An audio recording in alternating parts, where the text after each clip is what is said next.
Salut bien-aimé, je suis le docteur pasteur Nathalie Kamsu. Voici encore un autre point de méditation sur la parole de Dieu. Comment hériter la bénédiction? Le Seigneur nous donne des exhortations chaque fois dans sa parole et nous devons comprendre que chaque fois que nous appliquons la parole de Dieu telle que le Seigneur nous donne le protocole dans sa parole, nous mettons en pratique sa parole et nous recevons les bénédictions et les promesses qui les accompagnent. Donc c'est un gain pour nous quand Osée 4, 6 dit « Mon peuple périt faute de connaissance », c'est parce que nous ne savons pas en réalité comment appliquer la parole de Dieu pour recevoir les bénéfices de la parole de Dieu. Aujourd'hui, nous allons méditer sur ce que ça veut dire hériter la bénédiction de Dieu. Dans le protocole d'hériter la bénédiction de Dieu dans la parole de Dieu consiste à résister, de faire le mal et de résister également à rendre le mal par le mal. Résister également de prier le mal pour ceux qui nous font du mal. Parce que la parole de Dieu a automatiquement déjà inclus dans la parole de Dieu les éléments pour pouvoir s'occuper de chaque situation, de la manière à apporter la justice dans toutes les circonstances données de la vie. Dieu est un Dieu de justice. Il n'a pas besoin de nous pour pouvoir aller remettre le mal par le mal. Parce que tu peux aller vouloir remettre le mal par le mal, les choses s'aggravent et ton ennemi est plus fort que toi et il réussit à te terrasser. Mais quand tu ne remets pas le mal par le mal, le Seigneur devient ton vengeur. Le Seigneur devient celui qui te protège et celui qui te garde. Mais quand toi-même tu prends déjà les choses entre tes mains, tu as déjà supprimé cette loi qui automatiquement devait te protéger et tu deviens également celui qui est en train de faire le mal. Dans Proverbe 17, 13, le Seigneur dit, de celui qui rend le mal pour le bien, le mal ne quittera point sa maison. Donc, si tu fais quelque chose à quelqu'un de bien et la personne te fait du mal, si tu ne rends pas le mal, automatiquement, cette loi de la parole de Dieu va s'appliquer à cette personne-là. De celui qui rend le mal pour le bien, le mal ne quittera pas point sa maison.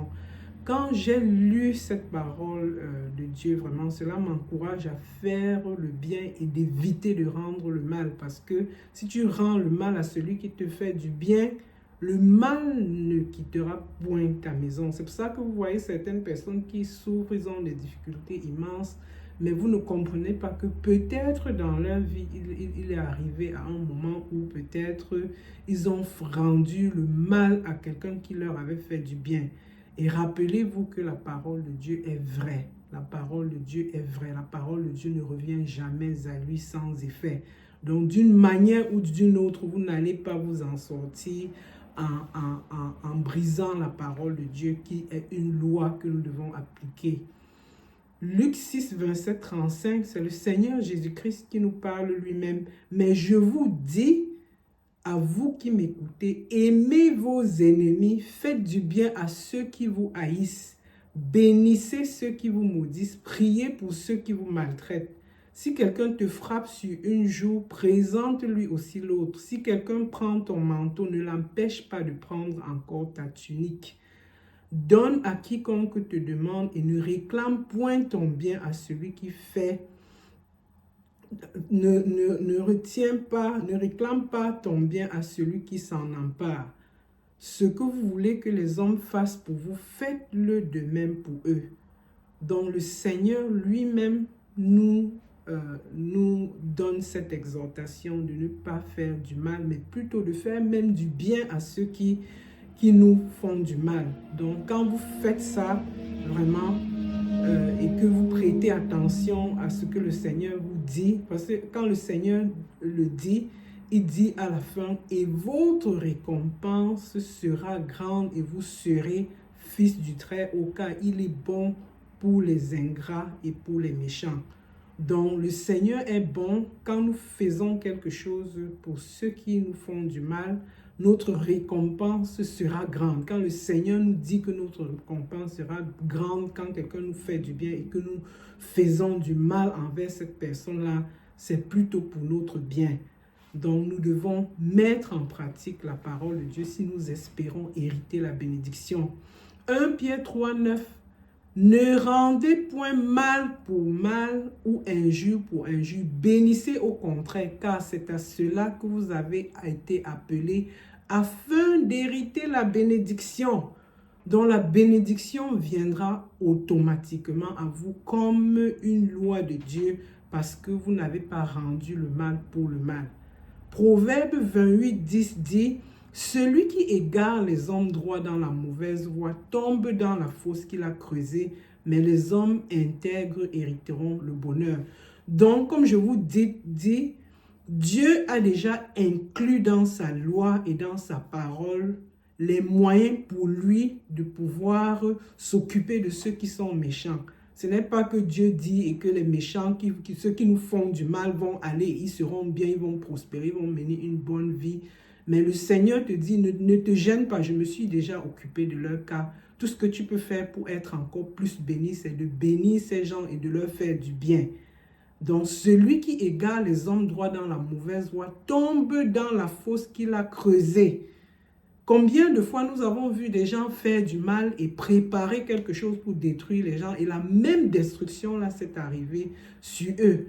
C'est pour vous dire que la parole de Dieu est vraie. Donc nous devons la mettre en pratique pour notre propre bénéfice.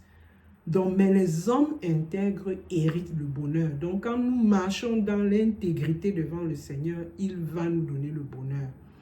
Éphésiens 4, 32. Soyez bons les uns envers les autres, compatissants, vous pardonnant réciproquement comme Dieu vous a pardonné en Christ. Donc le Seigneur veut que nous soyons bons envers les uns et les autres. Et c'est ainsi qu'il nous pardonne également et qu'il nous bénit. 1 Thessaloniciens 5, 15. Prenez garde que personne ne rende à autrui le mal pour le mal, mais poursuivez toujours le bien, soit entre vous, soit envers vous. Donc vous voyez, il n'y a aucune loi dans la Bible qui nous encourage, quand le Seigneur Jésus est venu, à pouvoir rendre le mal pour le mal. Dans Deutéronome 32, 35, le Seigneur dit « À moi la vengeance, à moi la rétribution, quand leur pied chancellerait, car le jour de leur malheur est proche, et ce qui les attend ne tardera pas. » Vous voyez, donc le Seigneur a déjà automatiquement inclus dans sa voie une manière de pouvoir terrasser et de détruire ceux qui font du mal. Et si nous faisons du mal à ceux qui font du mal, nous aussi également, nous sommes déjà considérés comme ceux qui font du mal. Donc, nous devons faire attention, quoi. Si nous comprenons bien cette loi, nous devons nous retenir. Et ce n'est pas une faiblesse, c'est une force devant Dieu pour nous. Et pour cela, nous devons même être soutenus dans la prière. Nous devons prier pour ça, parce que quand nous prions, Dieu nous fortifie. Et souvent, l'ennemi utilise les autres pour nous inciter à faire du mal, afin qu'il puisse frapper notre vie. Souvenez-vous, comme Job, que quand l'ennemi demande à frapper notre vie, il ne peut pas, parce que le Seigneur met une aire de protection autour de nous quand nous ne faisons pas du mal. Mais quand nous faisons du mal et que cette aire de protection autour de nous est dégagée à cause du mal que nous faisons, alors notre vie est ouverte à l'ennemi pour la destruction. Donc le Seigneur nous dit, ceux qui ont le cœur pervers sont en abomination à l'Éternel, mais ceux dont la voie est intègre lui est agréable. Certes, le méchant ne restera pas impuni, mais la postérité des justes sera sauvée. Donc, ce que nous faisons de bien, le Seigneur nous rend cela de bien, non seulement à nous, mais à nos enfants. Ça, c'est Proverbe 11, 20 à 21. Ésaïe 3, 11. Malheur au méchant, il sera dans l'infortune, car il recueillera le produit de ses mains. Vous voyez, c'est versé dans la Bible, mes bien-aimés. Nous devons comprendre la parole de Dieu, nous devons la mettre en pratique. Les malheurs que vous voyez arriver aux gens de gauche à droite dans leur vie, même sans le savoir, c'est de pouvoir vouloir faire justice, pour pouvoir aller mener des luttes que ce serait Dieu qui devait mener pour nous. Donc Dieu a déjà inclus dans sa parole les moyens pour terrasser ceux qui viennent nous faire du mal et ceux qui cherchent à entrer en conflit avec nous. Nous devons les bénir et leur faire du bien autant que nous le faisons, et que pour cela Dieu va vraiment nous bénir et multiplier nos biens. Ésaïe 57, 20 à 21. Mais les méchants sont comme la mer agitée qui ne peut se calmer et dont les eaux soulèvent la base et le limon. Donc vous voyez vraiment, mes amis, c'est important pour nous en tant que chrétiens de respecter les principes de Dieu si nous voulons hériter la bénédiction qu'il nous donne. Galates 6, 7 à 10, ne vous y trompez pas, on ne se moque pas de Dieu. Ce qu'un homme aura sémé, il le moissonnera aussi. Celui qui sème pour sa chair moissonnera de la chair la corruption, mais celui qui sème pour l'esprit moissonnera de l'esprit la vie éternelle. Ne nous lassons pas de faire le bien, car nous moissonnerons au temps convenable si nous ne nous lâchons pas. Ainsi donc, pendant que nous avons l'occasion, pratiquons le bien envers tous et surtout envers les frères en la foi. Mes amis, les principes de Dieu ne sont pas seulement pour les chrétiens, c'est pour le monde entier. C'est pour ça que vous allez entendre les gens parler de la loi du karma. Oh, quelqu'un m'a fait du mal, ça va aussi l'arriver. Quelqu'un a fait du mal quelque part, ça va arriver. La loi de Dieu, tout ce que vous voyez qui sont bibliques, ce n'est pas seulement, la loi de Dieu n'est pas pour les chrétiens. Ce sont les lois qui régissent la vie sur terre et l'humanité. Donc, c'est pour ça que vous allez voir, même quand vous n'êtes pas chrétien, ceux qui ne sont pas chrétiens, ils font du mal, le mal va également les arriver. Ou bien vous voyez quelqu'un qui n'est pas chrétien, qui passe le temps à faire du bien. Le bien va arriver à cette personne. Pourquoi? Parce que c'est un principe qui régit les lois spirituelles. Ce ne sont pas seulement les lois qui concernent les chrétiens, ce sont les lois spirituelles. Les lois spirituelles s'appliquent à tout le monde.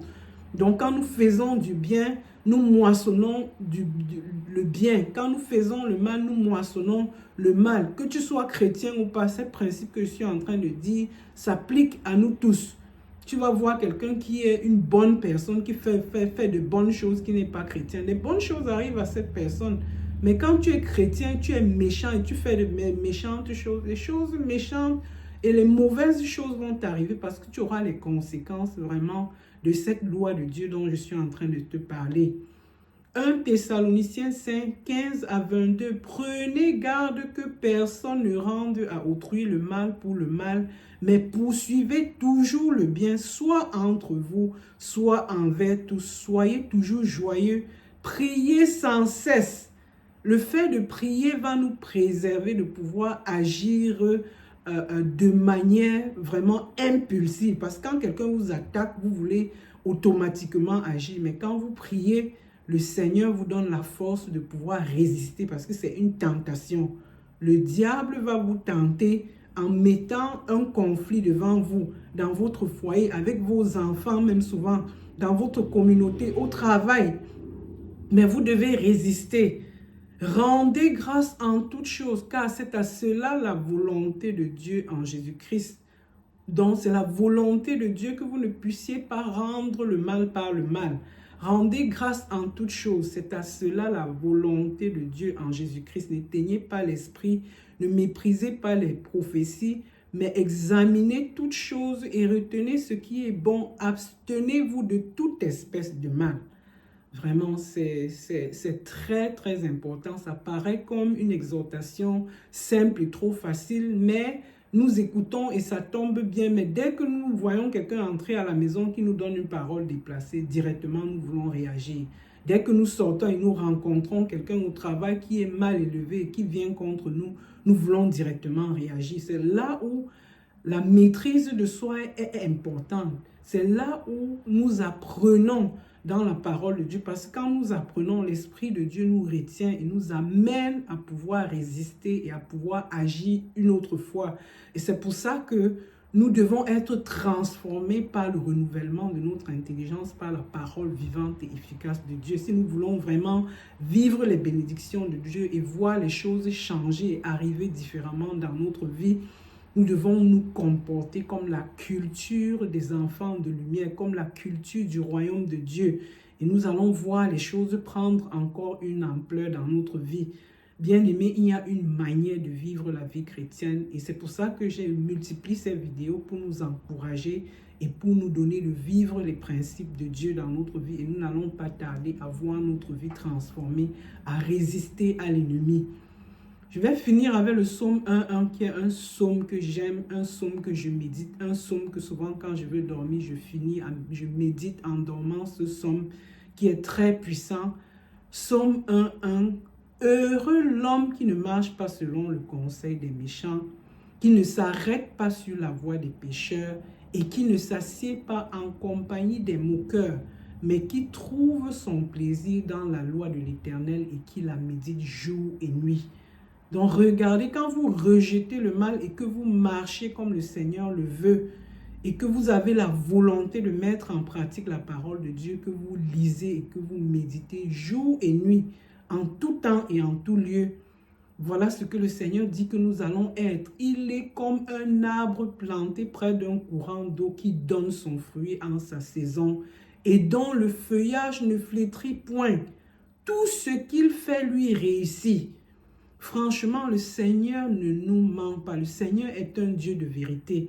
Et j'ai réalisé que plus tu étudies la parole de Dieu, plus tu la mets en pratique, plus vraiment, même avec beaucoup de difficultés, quand tu persévères, tu vas voir ta vie prendre une nouvelle tournure.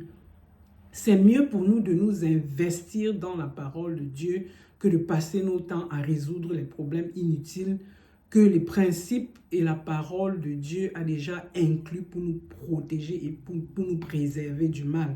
Comprenons que la parole de Dieu est supernaturelle. La parole de Dieu est esprit et vie. Donc, quand nous prononçons les paroles de Dieu et que nous vivons selon la parole de Dieu, l'Esprit de Dieu nous escorte, l'Esprit de Dieu nous préserve, l'Esprit de Dieu nous accompagne et nous préserve du mal. Ce n'est jamais par rapport à nos propres forces. C'est une puissance surnaturelle qui veille sur notre vie et que le Seigneur met pour nous préserver du mal et pour nous accompagner, pour nous encadrer. Car l'Éternel connaît la voie des justes et la voie des pécheurs mène à la ruine. Quand la voie des pécheurs mène à la ruine, c'est que pendant que l'Esprit de Dieu nous préserve et que Dieu met ses anges autour de nous pour nous arracher du danger et nous ouvre les portes du succès, ceux qui font le mal également, ils sont butés, ils sont bloqués, ils sont menés à la ruine. Donc, ce n'est pas leur choix. Si c'était quelque chose que nous allons choisir, ceux qui font du mal allaient choisir de gagner et d'hériter les bonnes choses. Mais ce n'est pas leur choix. Donc, ce n'est pas quelque chose, tu ne peux pas lutter contre les esprits, c'est quelque chose de spirituel. Donc, quand nous nous engageons à la parole de Dieu, à la mise en pratique, à l'obéissance de la parole de Dieu, automatiquement, le Seigneur nous bénit, il nous ouvre les portes et nous réussissons et personne ne pourra s'opposer à cette bénédiction parce que la parole de Dieu nous dit c'est la bénédiction de l'Éternel qui enrichit et il ne la fait suivre d'aucun chagrin. Bien-aimé, tu veux une vie de réussite, tu veux une vie de bénédiction, vraiment qui n'a pas de chagrin, tu devrais donc t'accrocher à la parole de Dieu et le Seigneur te préservera, il te gardera, il te bénira et il t'accompagnera dans chaque saison de ta vie. Est-ce que cela veut dire que ta vie sera facile? Non, ta vie peut ne pas être facile, mais au moins le Seigneur sera avec toi pour te guider, pour te fortifier, pour te préserver et pour te relever de tes chutes. Bien-aimés, c'est tout ce que je voulais partager avec vous. Soyez connectés, donnez les commentaires et encouragez pour que nous puissions continuer à faire perpétrer la parole de Dieu et encourager les gens à la foi. Soyez abondamment bénis au nom de Jésus-Christ, notre Seigneur et Sauveur. À bientôt.